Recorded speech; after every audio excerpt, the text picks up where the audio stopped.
श्रद्धा सुमन अर्पित करते हुए पूज्य भंते जी और मंच पर विराजमान तमाम अतिथिगणों का केवल स्वागत वंदन अभिनंदन नहीं, मैं आपको सत सत नमन करता हूं। मंच पर विराजमान आज के कार्यक्रम के मुख्य अतिथि श्रद्धेय भंते जी कुमार कश्यप जी बुंदेलखंड भिक्षु संघ के अध्यक्ष हैं और आज कार्यक्रम की अध्यक्षता कर रहे हमारे ही अपने दतिया जिले से शासकीय सेवक से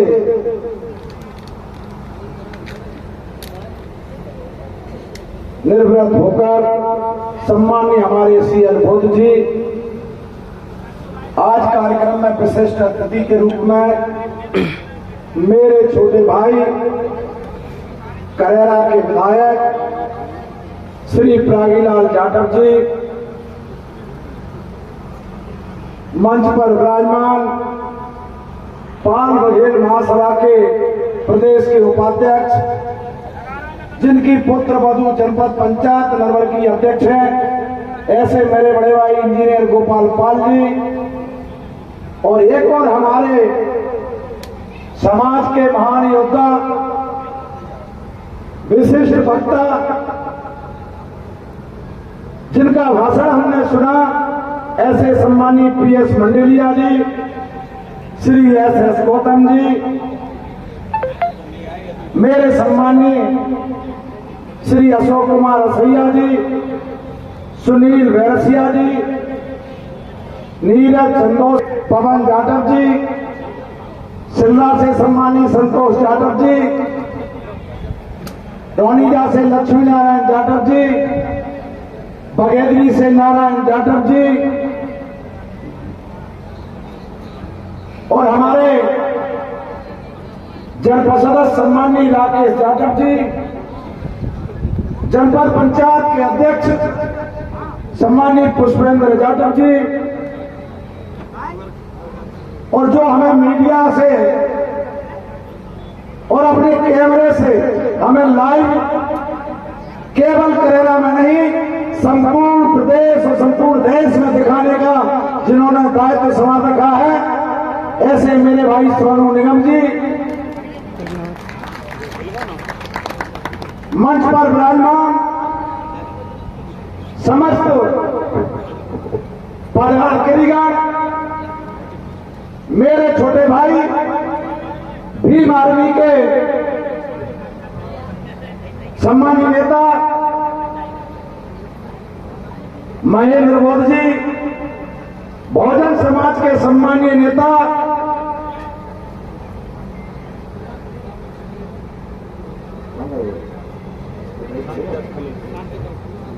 शांतिदास फले जी और यहां पर भीम आर्मी के सभी जांबाज सिपाहियों, समस्त मातृशक्ति, दिनारा क्षेत्र के सभी गणमान्य नागरिक और समस्त नौजवान साथियों का हृदय से अभिनंदन करता हूं, आपको सत सत नमन करता हूं। मैं इस मंच से धन्यवाद देना चाहता हूं अंबेडकर पार्क समिति के अध्यक्ष सम्मानीय भाई विनोद जी को और प्रणाम करना चाहता हूं उनके स्वर्गीय पिताजी को, क्या उनके त्याग की बदौलत, उनके समर्पण की बदौलत आज हमें ये सौभाग्यशाली दिन का अवसर प्राप्त हुआ है।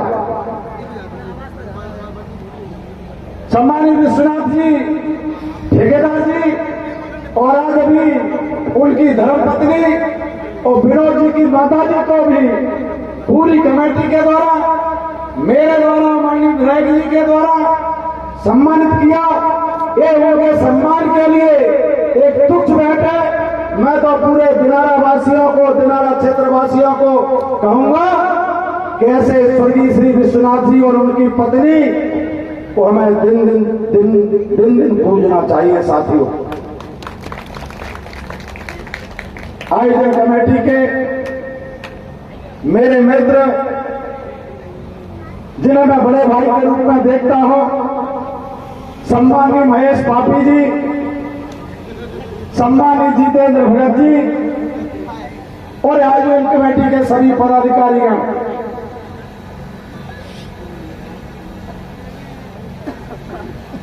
एक नाम बहुत जोरदारी से हमारे बीच में आया है। हमारे तमाम मातृशक्ति हमें विराजमान है और उन्होंने अपनी शक्ति का एहसास इस मंच से कराने का काम किया है।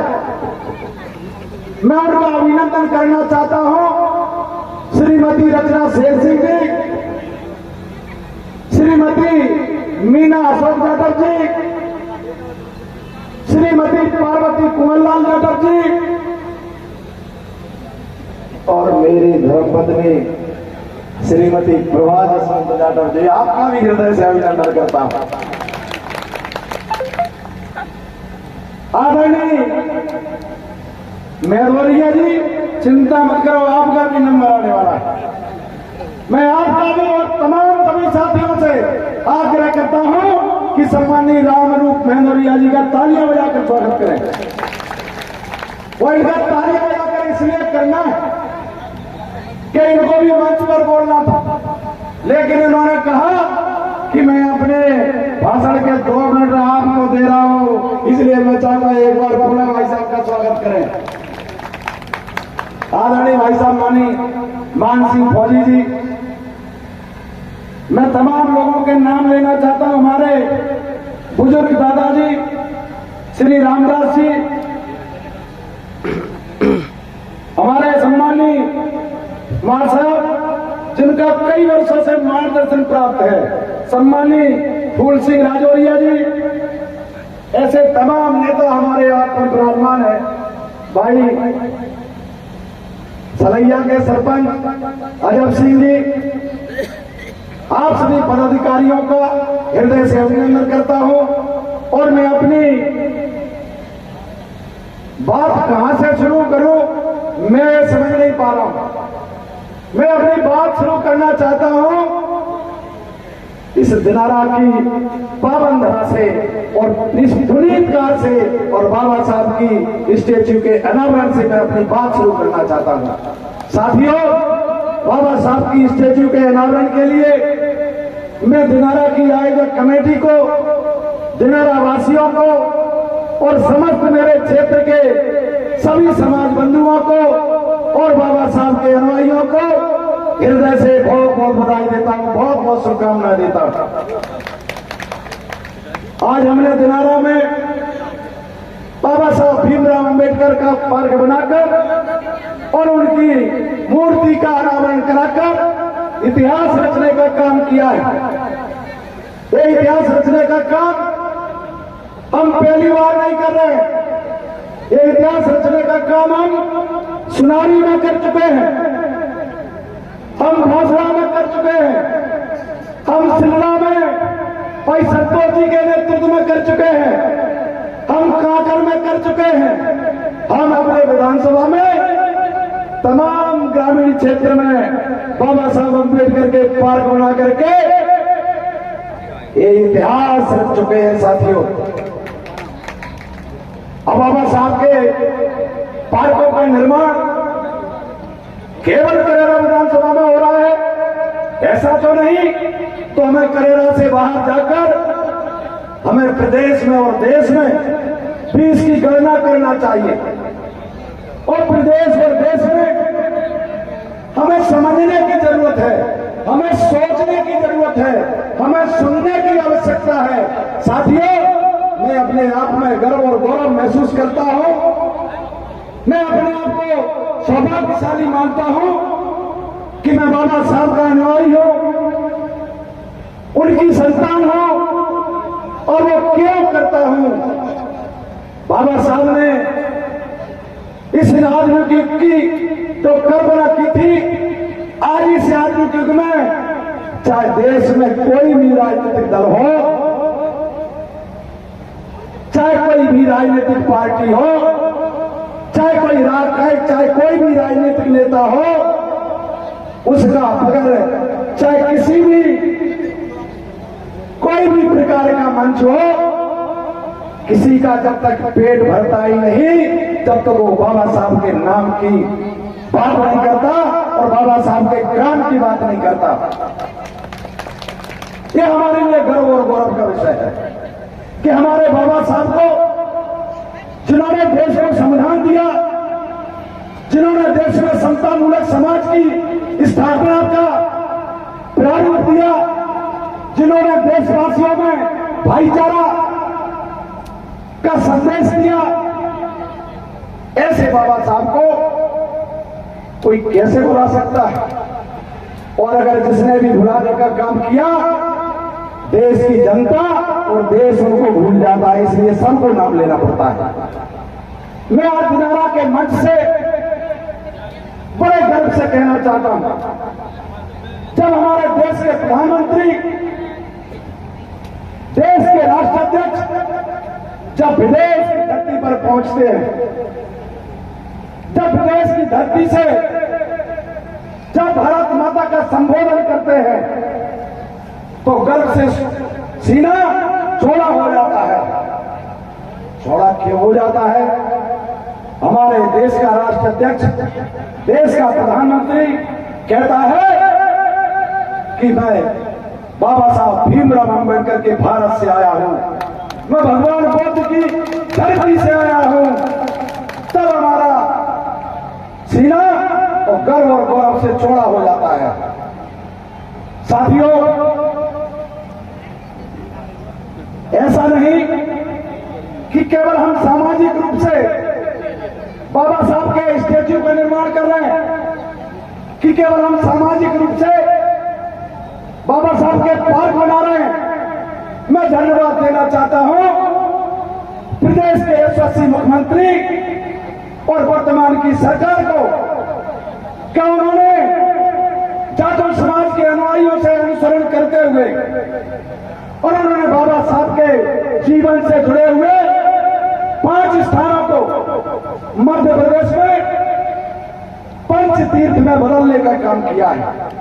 वो पंच तीर्थ क्या है, मैं समाज के सामने रखना चाहता हूं। ये कोई मेरा भाषण नहीं है, ये कोई काल्पनिक कथा नहीं है, ये वास्तविकता है जो आज मध्य प्रदेश की सरकार ने किया है। चाहे बाबा साहब की जन्मस्थली मऊ हो, चाहे बाबा साहब की ज्ञान स्थली मुंबई और इंग्लैंड हो, चाहे बाबा साहब की संघर्ष स्थली महाराष्ट्र, चाहे बाबा साहब की दीक्षा स्थली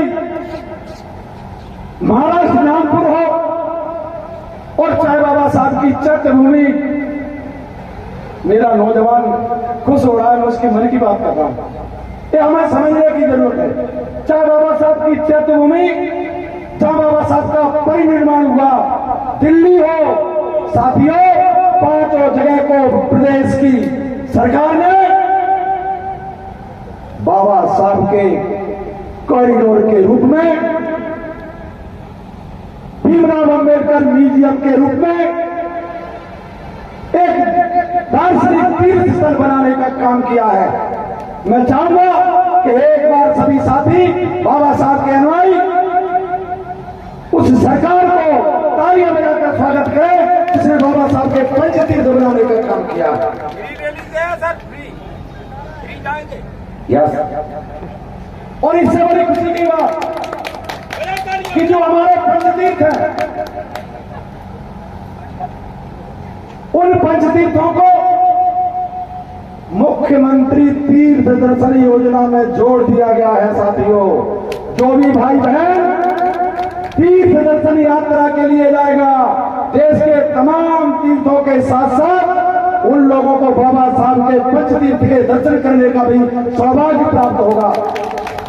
मध्य प्रदेश की भारतीय जनता पार्टी की सरकार ने तीर्थ यात्रा दर्शन केवल ट्रेन से नहीं, मैं धन्यवाद देना चाहता हूं मुख्यमंत्री जी का, उन्होंने प्लेन से भी चालू कर दी है। जो हमारे बुजुर्ग माता पिता पैदल नहीं चल पाते, पहाड़ी पर नहीं चल पाते, उनके लिए प्लेन की व्यवस्था की है। प्लेन की तो क्या एक बार ताली नहीं बजाना चाहिए? एक बार फिर ताली बजाना चाहिए। साथियों, मुझे कहने में, चूंकि यह राजनीतिक मंच नहीं है, मैं कहना नहीं चाहता, लेकिन फिर भी कहूंगा।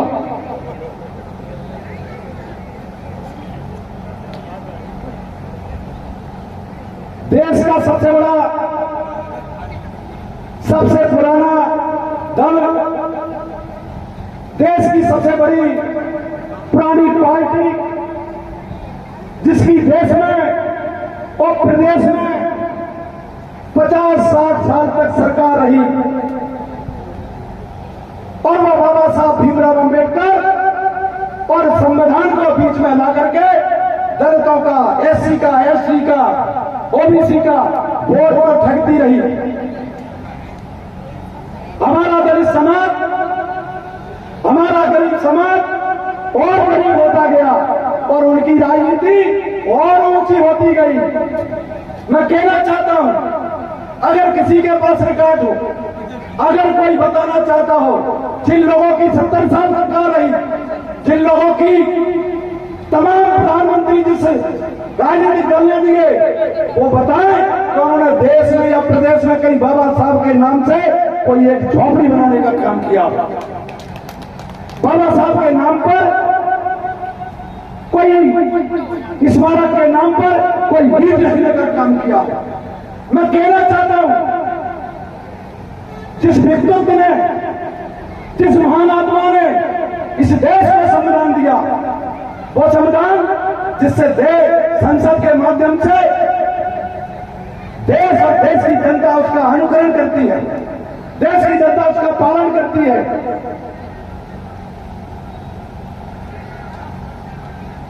क्या सन 98 से पहले उस लोकसभा की गैलरी में क्या बाबा साहब की तस्वीर थी? जब बाबा साहब की तस्वीर नहीं, तो हम कैसे समझ सकते हैं कि वो बाबा साहब के हितैषी हैं,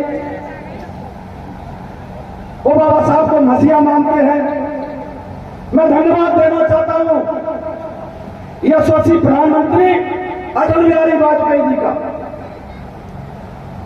उन्होंने प्रधानमंत्री बनते ही अपने प्रशासन को आदेश दिया कि भाइयों, जिस गैलरी में पंडित जवाहरलाल नेहरू की तस्वीर लगी है, इंदिरा गांधी की तस्वीर लगी है, राजीव गांधी की तस्वीर लगी है, मुरारी जी देसाई की तस्वीर लगी है, भाई साहब उसमें बाबा साहब की तस्वीर क्यों नहीं लगी? धन्य अटल बिहारी वाजपेयी जी का, उन्होंने देश के समस्त तत्वों को सम्मान दिलाया। उन्होंने बाबा साहब की तैलीय चित्र उस लोकसभा की गैलरी में लगाने का काम किया। मैं ये बताना चाहता हूं आज इस मौके पर, बाबा साहब ने संविधान का निर्माण किया, बाबा साहब ने संविधान देश को सौंपा। उसके बाद देश में जनरल इलेक्शन हुए, और जब देश में इलेक्शन हो रहे थे तो बाबा साहब को चुन करके संविधान, बाबा साहब को चुन करके देश की लोकसभा में जाना, और जिससे कि वो लोकसभा में जाकर के अपने दलित भाई, गरीब किसान, मजदूर, महिला, उनका नेतृत्व कर सके। बाबा साहब ने महाराष्ट्र की एक सीट से अपना पर्चा दाखिल किया।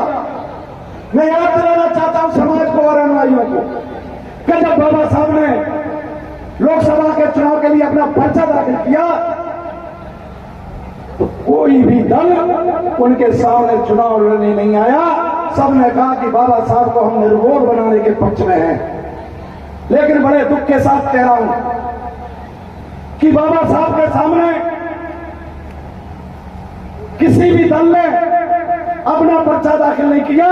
अगर बाबा साहब के सामने अगर पर्चा किसी ने दाखिल किया, बाबा साहब के विरोध में अगर किसी ने उम्मीदवार उतारा, तो वो हमारे ही अपने देश का सबसे पुराना राजनीतिक दल और उसके नेताओं ने बाबा साहब के विरोध में प्रचार करते हुए बाबा साहब को चुनाव हराने का काम किया था। वो कैसे कह सकते हैं कि वो बाबा साहब की कैसी है? वो कैसे कह सकते हैं कि वो संविधान के हितैषी है? वो लोग जिन्होंने बाबा साहब की शिल्पी को समाज तक आने ही नहीं दिया, उन कानूनों को लागू ही नहीं किया जिससे हमारे समाज का उत्थान हो, हमारी क्षेत्र की प्रगति हो, हमारे क्षेत्र का विकास हो। साथियों, मैं कह रहा हूं, मैं धन्यवाद देना चाहता हूं हमारे अपने नेता साहब कांशीराम जी को, बहन मायावती जी को, क्या उन्होंने प्रदेश में सरकार में आकर के हमारे महापुरुषों की केवल स्टैच्यू नहीं लगाई, हमारे महापुरुषों का मान बढ़ाने का काम किया। और आज उस काम को और उसके उन प्रयासों को, उनके विचार को आज बढ़ाने के लिए हमारे बीच में एक और शख्सियत आई है देश में। चूंकि ये विषय यहां का नहीं था, लेकिन हमें जानकारी होना चाहिए, हमें ज्ञान होना चाहिए कि हमारा हितैषी कौन है और हमारा विरोधी कौन है। तो हमें अपने हितैषी को भी पहचानना चाहिए, हमें अपने विरोधी को पहचानना चाहिए, जिन्होंने हमारे वर्षों तक वोट लूटने का काम किया है, हमारे लोगों को ठगने का काम किया है, हमारे जनमत का माखौल उड़ाया है। ऐसे लोगों को ईंट का जवाब हमें पत्थर से देना होगा। साथियों, मैं अपने आप को वापस लेते हुए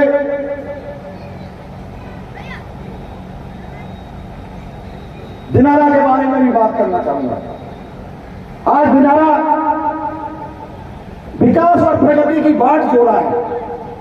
इस अवसर पर दिनारा की बात होना भी बहुत आवश्यक है। दिनारा में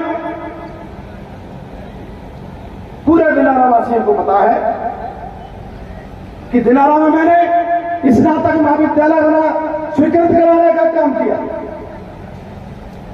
वो स्नातक महाविद्यालय जिसकी दूरी भी दूसरे स्नातक विद्यालयों से बहुत कम थी, अगर उसका वाकई में उस समय सर्वे करा लिया जाता तो दिनारा में स्नातक महाविद्यालय नहीं बनता। मैं धन्यवाद देना चाहता हूं हमारे नेता ज्योतिरादित्य सिंधिया जी को कि उन्होंने पूरी शक्ति के साथ प्रशासन को कहा कि मैंने दिनारा में स्नातक महाविद्यालय की केवल घोषणा नहीं की, मैंने संकल्प लिया वहां पर दिनारा में स्नातक महाविद्यालय स्वीकृत होना चाहिए। और मुझे खुशी है कि वो स्नातक विद्यालय केवल स्वीकृत नहीं हुआ, स्वीकृत होकर के स्नातक महाविद्यालय यहाँ पर चालू हो गया। हमारे बेटा बेटियों ने पढ़ना प्रारंभ कर दिया। दिनारा में तमाम विकास कार्य, यहाँ पर अनाज मंडी का स्वीकृतिकरण, दिनारा में गुप्तेश्वर महादेव तालाब पर सौंदर्यीकरण, यहाँ तमाम सीसी रोड स्वीकृत हो चुके हैं। लेकिन हमारी आयोजन कमेटी का ऐसा मानना है ये तमाम काम तो आपने करवा दिए, लेकिन जहां बाबा साहब का पार्क बना है वहां पर क्या है? तो साथियों, मैं यहां पर आपके मंच पर जब आया हूं तब मैं कुछ ना कुछ आपके लिए करके आया हूं।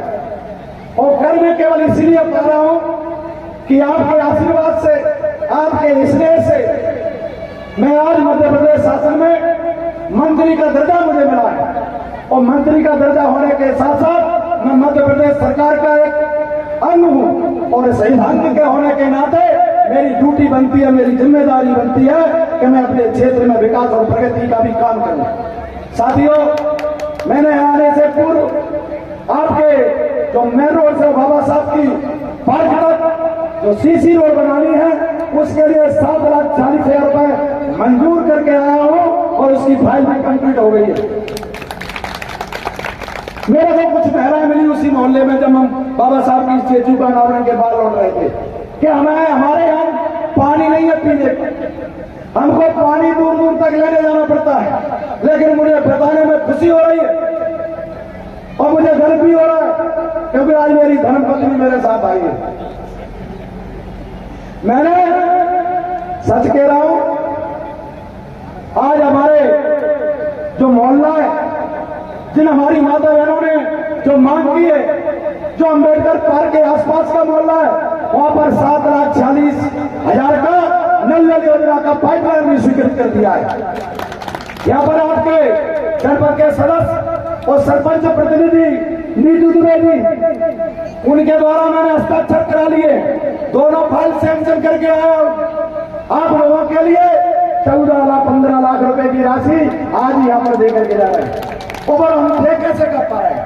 वो राशि मेरे पास तो है नहीं, मेरे को तो कोई फंड मिलता नहीं, लेकिन आपका ही अपना सेवक, आपका अपना बेटा जो पहली बार करेरा में जाटो समाज का जनपद अध्यक्ष बना, भाई पुष्पेंद्र यादव जी ने दोनों काम जनपद की निधि से स्वीकृत करा दिए।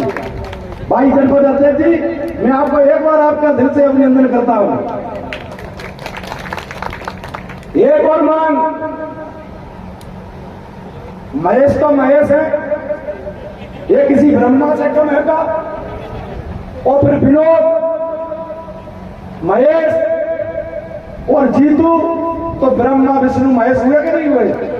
इन ब्रह्मा विष्णु महेश ने जब मेरे को आमंत्रण पत्र देने गए तो मेरे साथ में एक शर्त रखा कि आदरणीय भाई साहब, आदरणीय मंत्री जी, हम आपको विशिष्ट अतिथि बना रहे हैं। मैंने कही मैं अपने आप को सौभाग्यशाली मानता हूं। बोले बना तो रहे, लेकिन तुम करोगे क्या? हमको कुछ ना कुछ देना पड़ेगा आपको। साथियों, इन्होंने कहा कि अंबेडकर पार्क के पास में हमारे पास 25/30 का एक प्लॉट पड़ा है, उसमें एक भवन बन जाना चाहिए। मैंने आग्रह किया कि जो भवन बनाने जा रहे हैं उसके लिए जगह पर्याप्त है, एक जगह कम पड़ेगी तो हमारे कॉलोनी का जितने में वो जमीन दान में दी है, जो प्लॉट दान में दिया है, उन्हीं का एक प्लॉट और उनके पास में पड़ा है। मैं आयोजन कमेटी को कहूंगा कि आप स्वयं समाज के तमाम दिनारा के लोग और तमाम हमारी समाज के दुधारू गाय इस समय घूम रहे हैं,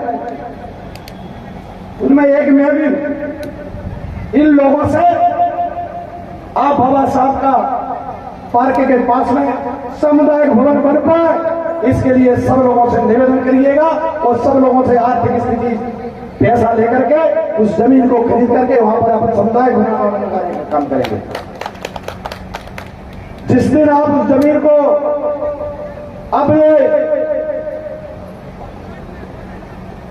अपनी कमेटी के अधीनस्थ कर लोगे, मैं 10 लाख रुपए का सामुदायिक भवन आज की तारीख में स्वीकृत करने की अनुमति प्रदान करता हूं। भाई पुष्पेंद्र जी, आपने 15 लाख तो दिए, आपको 10 लाख रुपए और देना पड़ेगा। आप यदि उस भूमि को हमें 15 दिन में या 1 महीने में अवेलेबल करा दोगे और यहां से फाइल बनाकर सरपंच के द्वारा भिजवा दोगे, आपके तीसरे दिन वहां पर डीपीआर बनकर आपका लेआउट करा दिया जाएगा, सामुदायिक भवन बना दिया जाएगा। मैंने तमाम बातें आपके सामने रखी। मैं तमाम साथियों से कहना चाहता हूं कि हम सब मानव हैं, हम सब मानवीय आधारों पर चलने वाले लोग हैं। हमने सदैव बाबा साहब भीमराव अम्बेडकर, संत रविदास, संत कबीरदास, भगवान वाल्मीकि इनको पढ़ा है और पढ़ने के बाद इनके बताए हुए मार्ग पर चलने का काम किया है।